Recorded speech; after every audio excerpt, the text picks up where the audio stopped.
राधे राधे साथियों। द्वारिका में शाम का समय था। भगवान श्री कृष्ण के पुत्र खेल रहे थे। खेल खेल में उन्हें प्यास लगी और वे पानी की खोज में एक कुएं के पास पहुंचे। वहां उन्होंने देखा कि एक विशालकाय गिरगिट कुएं में पड़ा हुआ है और तड़प रहा है। उन्होंने उसे निकालने की कोशिश की। उन्होंने सूत और चमड़े की रस्सियों का उपयोग किया, लेकिन वह गिरगिट बाहर नहीं आ सका। जब भगवान श्री कृष्ण के पुत्र असफल हो गए तो यह बात भगवान द्वारिकाधीश तक पहुंचाई गई। भगवान श्री कृष्ण स्वयं वहां पहुंचे। उन्होंने बिना किसी कठिनाई के बाएं हाथ से उस गिरगिट को खींचकर बाहर निकाल दिया। जैसे ही गिरगिट भगवान के स्पर्श में आया, एक आश्चर्यजनक घटना घटी। गिरगिट से एक तेजस्वी महापुरुष प्रकट हुआ। भगवान, जो कि त्रिकालदर्शी हैं और सब कुछ जानते हैं, फिर भी उन्होंने पूछा कि हे देव पुरुष, आप कौन हैं और आपको यह स्थिति कैसे प्राप्त हुई? आप गिरगिट क्यों बने? कृपया अपना परिचय दीजिए। तो उस महापुरुष ने उत्तर दिया, प्रभु, मैं राजा नृग हूँ। मैं एक चक्रवर्ती सम्राट था और प्रसिद्ध दानी था। आपने मेरे नाम के बारे में अवश्य सुना हो। मैं आपको अपनी कहानी सुनाता हूँ। राजा नृग ने बताया, प्रभु, मैंने अपनी युवावस्था से ही अनेकों दान किए। मैंने असंख्य गायों का दान किया और वे सभी गायें दुधारू, सुंदर और सुसज्जित थीं। मैंने न्यायपूर्वक अर्जित धन से इन गायों को प्राप्त किया और उनके सींगों में सोना तथा खुरों में चांदी लगवाई। मैंने इन्हें वस्त्र, हार और आभूषणों से सजाया और उन्हें सद्गुणी, तपस्वी, विद्वान ब्राह्मणों को दान किया।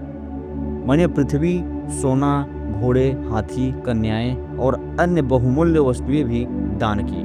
मैंने यज्ञ किए, कुएं, बावलियां और धर्मशाला बनवाई, लेकिन एक छोटी सी चूक ने मेरी पूरी दानशीलता पर पानी फेर दिया। राजा नृग भगवान कृष्ण से कहते हैं कि एक दिन एक गाय भूलवश मेरी गौशाला में आ गई।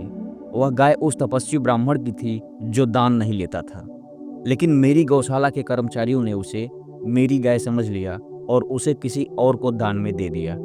जब वह गाय दान में दी गई तो जिस ब्राह्मण को वह गाय मिली, वह आनंदित होकर उसे ले जा रहा था। उसी समय उस तपस्वी ब्राह्मण ने अपनी गाय को पहचान लिया और दावा किया कि वह गाय उसकी है। दोनों ब्राह्मण मेरे पास आए और न्याय की अपेक्षा की।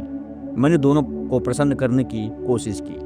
मैंने कहा, मैं आपको 1,00,000 गाय और दे सकता हूँ, लेकिन दोनों में से कोई भी राजी नहीं हुआ। दान में दी गई पानी वाला ब्राह्मण उसे छोड़ने को तैयार नहीं था और तपस्वी ब्राह्मण अपनी गाय को किसी भी शर्त पर छोड़ने के लिए तैयार नहीं था। अंततः मैं धर्म संकट में पड़ गया। मैंने दोनों से क्षमा मांगी और उनसे यह विवाद समाप्त करने की विनती की, लेकिन कोई हल नहीं निकला। जब मेरी मृत्यु हुई तो इस छोटी सी चूक के कारण मुझे यमलोक ले जाया गया। वहां धर्मराज ने मुझसे पूछा कि क्या मैं पहले अपने पाप का फल भोगना चाहता हूँ या पुण्य का। मैंने पाप का फल भोगने का निर्णय लिया और इसके परिणाम स्वरूप मुझे गिरगिट के रूप में जन्म लेना पड़ा। द्वारिका के इस कुएं में मैं लंबे समय से पड़ा हुआ था और कष्ट भोग रहा था, लेकिन आज आपके दर्शन से मुझे इस गिरगिट के शरीर से मुक्ति मिली।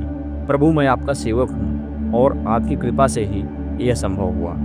राजा नृग ने भगवान श्री कृष्ण की स्तुति और परिक्रमा की और उन्हें साष्टांग प्रणाम किया। भगवान ने राजा नृग को आशीर्वाद दिया और वे दिव्य विमान पर बैठकर देवलोक को प्रस्थान कर गए। इस कहानी से हमें यह सीख मिलता है कि यदि कोई इस विश्वास के साथ सुमेरु पर्वत के समान स्वर्ण का दान करे, रत्न, अन्न दान और भूमि दान करे कि इससे पुण्य मिलेगा और पापों से मुक्ति होगी, या फिर अनेक तुला दान करे, प्रयाग जैसे तीर्थ में स्नान करे और काशी में ग्रहण के अवसर पर चित्त शुद्धि के लिए अनेकों दान करे, सैया दान, कन्या दान और कुरुक्षेत्र में शुभ पर्वत पर गोदान करे, तो इन सभी पुण्य कर्मों के बावजूद वह अपने समस्त पापों से मुक्त नहीं हो सकता।